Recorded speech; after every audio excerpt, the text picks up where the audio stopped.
Ẹ kú dédé àsìkò yìí níbi tí ẹ bá ti ń gbọ́ mi tí ẹ sì ń wò mí lọ́wọ́lọ́wọ́.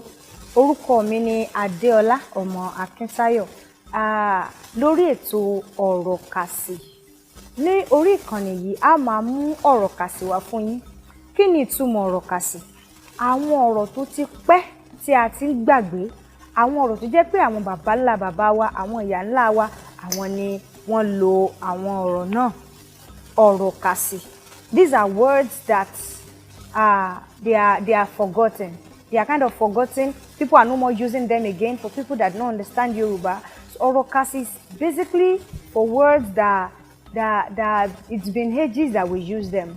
So we are going to be saying it in Yoruba and the new Yoruba name that we know it to be, and in English for people that don't understand Yoruba. Ọ̀rọ̀ kàsì is on YouTube,